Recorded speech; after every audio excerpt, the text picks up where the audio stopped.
Volvemos a la sala segunda en lo criminal de la ciudad de Resistencia. Se reanuda esta audiencia en donde la jueza técnica, la doctora Dolly Fernández, va a leer cuál es la sentencia para cada una de las personas declaradas culpables. Lo escuchamos. La Constitución, señora juez, no nos exige decisiones heroicas, sino que nos exige decisiones válidas constitucionalmente.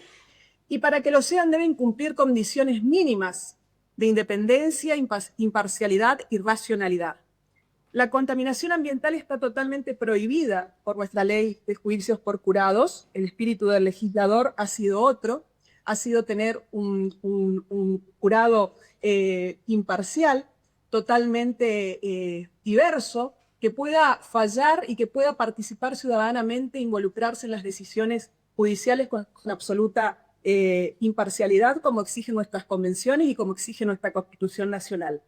Es de público conocimiento que antes, durante y después, incluso del veredicto y hasta el día de la fecha, existe una exposición y hostilidad pública permanente en los medios de comunicación, tanto por manifestantes que escracharon durante todas las jornadas del debate y también en los últimos 2 días de deliberación, donde grupos organizados con pancartas, con banderas, con megáfono, incluso funcionarios del Poder Ejecutivo convocando a que la gente se nuclee en la plaza frente a la sala de deliberación del jurado, digamos, a expresarse públicamente hacia un veredicto de culpabilidad. Esta defensa también tiene pruebas de que han ingresado al recinto de sesiones funcionarios de alto nivel del Ministerio de Gobierno en la sala de recintos. No sabemos por qué ni cuál fue el motivo, a ver qué, porque no era parte de este proceso. También tenemos pruebas de que el jurado ha deliberado mirando hacia la plaza, incluso una de ellas saludando luego de dictar el veredicto. Por lo tanto, la presión pública fue incesante. El escrache fue permanente. La presencia intimidante de grupos organizados que incluso atacaron a defensores y una narrativa mediática única que presentó a nuestro defendido como culpable incluso meses antes de que se realice esta audiencia de debate. Bueno, esto se opone directamente, creemos nosotros, a los estándares fijados por nuestra Corte Suprema de Justicia de la Nación, en el caso Casal y Llerena, por ejemplo, en Estados Unidos, que tienen una tradición juradista y mucho más aceitado lo que es el juicio por jurados, del cual nuestro legislador también toma parte de esa ley y de esa doctrina del derecho anglosajón. Tenemos el precedente Peyton versus Young de la Corte Suprema de Estados Unidos, que exige comprobar que la edad no estaba saturada por el prejuicio. Dice la Corte que cuando la presión externa supera cierto umbral, el veredicto deja de ser un acto de autodeterminación ciudadana y pasa a ser un reflejo de la atmósfera social. Esta defensa considera que la imparcialidad objetiva fue... la imparcialidad no solo se quiebra cuando hay una intención de hacerlo, sino también cuando de afuera un observador razonable puede concluir que el jurado no estaba en condiciones de juzgar. La Corte Interamericana de Derechos Humanos lo dice con absoluta claridad. La imparcialidad objetiva se afecta cuando existen hechos que razonablemente justifican un temor fundado de parcialidad. Este es el caso BRP versus Nicaragua. Aquí, en este caso, la presión mediática, la narrativa social de juicio histórico, juicio emblemático, la identificación previa de los acusados como culpables, solicitando la pena máxima, solicitando que justicia era igual a perpetua, la saturación emocional del caso, tanto interna como externamente, provocaron que este veredicto sea viciado de absoluta nulidad. Es un veredicto que nosotros consideramos que se ha dictado bajo presión por la contaminación que ha habido en este clima de hostilidad pública, donde se violó el artículo 18 de la Constitución Nacional, el debido proceso, el artículo 8 y 25 de la Convención Americana de los Derechos del Hombre, y, por supuesto, comprometen la validez de cualquier sentencia que pondere y mesure las penas aplicadas.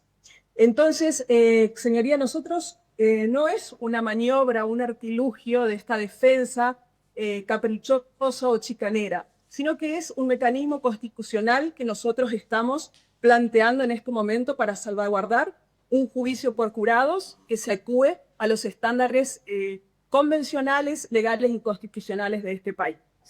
El juicio por jurado no puede transformarse en un ritual sacrificial. Cuando un jurado es arrastrado por la atmósfera y no por la prueba, el juicio deja de ser un acto de justicia y se convierte en un acto de confirmación social, como pasó aquí. El sistema de jurados solo funciona si el Estado garantiza condiciones de deliberación libre, racional y protegida. Este veredicto, su señoría, no resiste el control constitucional ni convencional. No fue el resultado de una deliberación libre, no fue la expresión genuina de la ciudadanía, sino la consecuencia de una atmósfera viciada. Y no se trata de estar a favor o en contra de los imputados, se trata de estar a favor de la República, a favor de la democracia y a favor de las garantías constitucionales. Este veredicto debe ser declarado nulo porque un juicio contaminado no puede producir una sentencia constitucionalmente válida. Permitir que este veredicto subsista sería convalidar que en casos de alta exposición mediática y conmoción social como este, la justicia subordine al clima social. La Constitución nos exige mucho más, el sistema de jurados nos exige mucho más y la democracia también.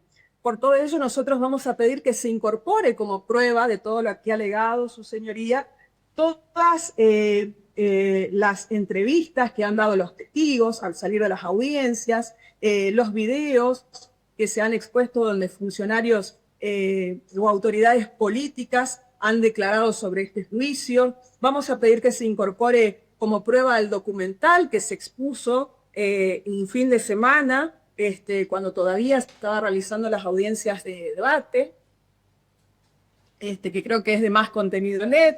Incluso esta defensa hizo una presentación el 6 de noviembre que no fue resuelta, donde habíamos pedido que se ordene que no se publiquen pruebas inadmitidas en el juicio o audios que se han filtrado, videos que se han filtrado como el de Obregón, con subtítulo, con voz, un montón de cuestiones que en este juicio no se han producido y sin embargo se han filtrado. También tengo entendido que la defensa, la doctora Celeste Ojeda, también había hecho una presentación informando los enlaces que ella encontró donde existía filtración.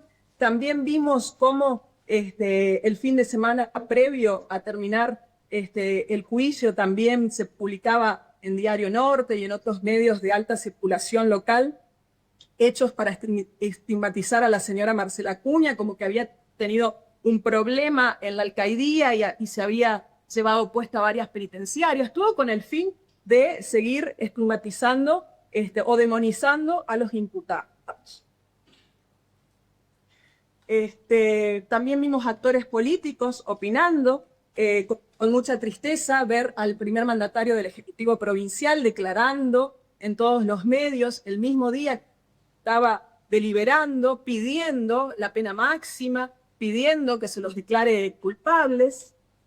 Todo esto consta en videos, en medios de comunicación, redes sociales generando permanentemente un relato único de culpabilidad, un hostigamiento innecesario y abusivo a la defensa y hacia los propios imputados, una cobertura sensacionalista permanente que consolidaba esa narración emocional excluyente que no admitía otro veredicto que no sea de culpable y perpetua para todos, con lo cual esto superó cualquier tolerancia razonable.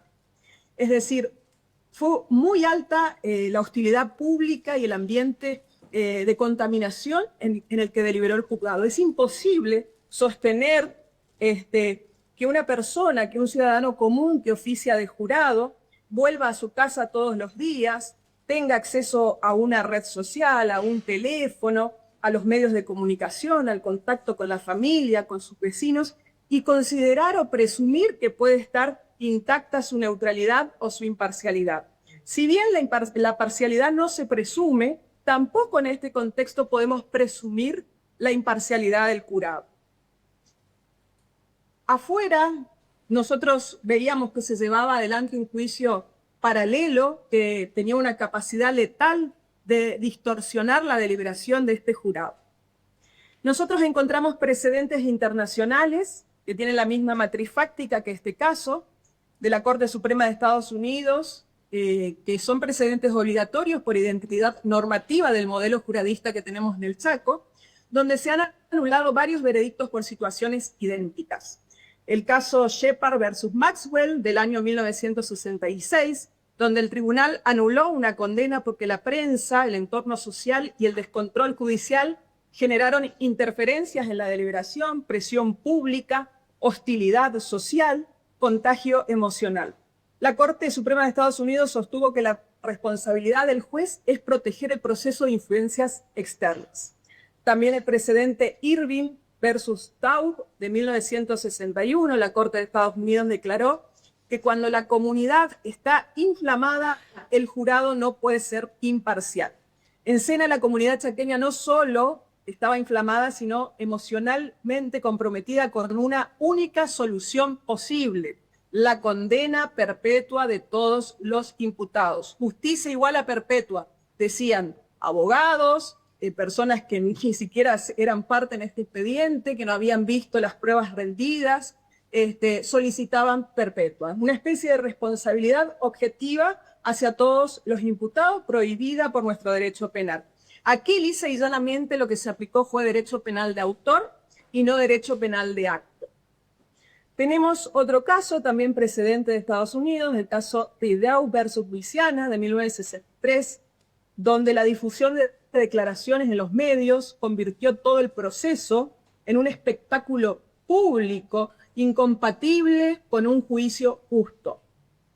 En Sena no hubo, si bien no hubo una confesión televisada, como en el caso de Rideau versus Luisiana, sí hubo un video de Obregón, que prácticamente es asimilable a una especie de confesión, con teorías, con audios, con videos filtrados, reconstrucciones, especulaciones, que ocuparon un lugar permanente las 24 horas antes, durante y después del juicio. Incluso hasta el día de hoy hay funcionarios que siguen hablando, sí que tengamos sentencia firme, siguen hablando en los medios de comunicación.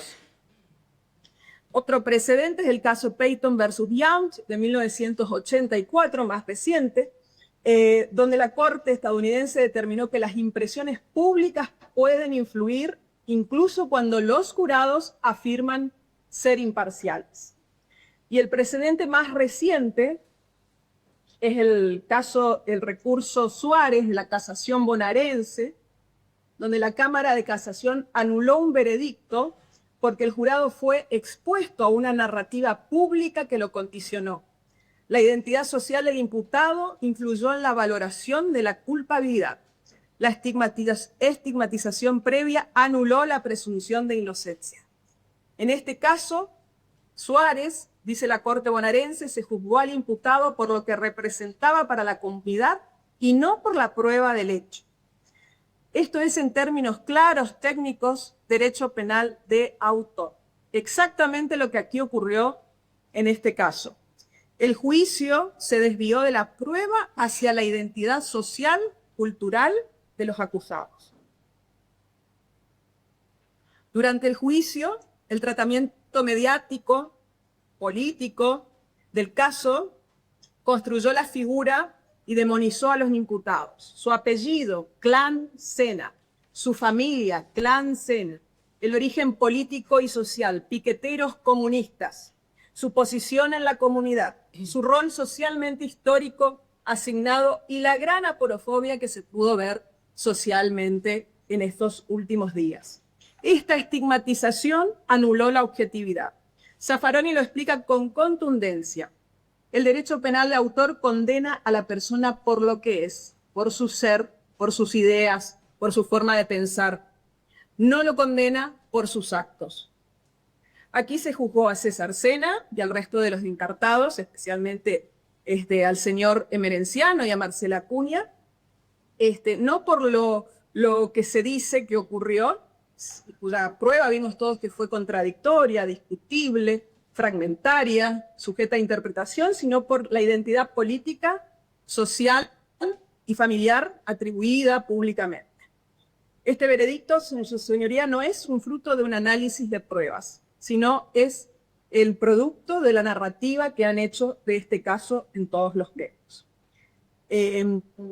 Por lo tanto, nosotros consideramos que la deliberación y el veredicto son nulos en nulidad absoluta por afectar garantías constitucionales, por padecer de vicios estructurales que afectaron el debido proceso, y consideramos que la imparcialidad no solamente se analiza en un punto de vista subjetivo, sino también, como dice la Corte Interamericana de Derechos Humanos, se debe analizar desde un estándar objetivo.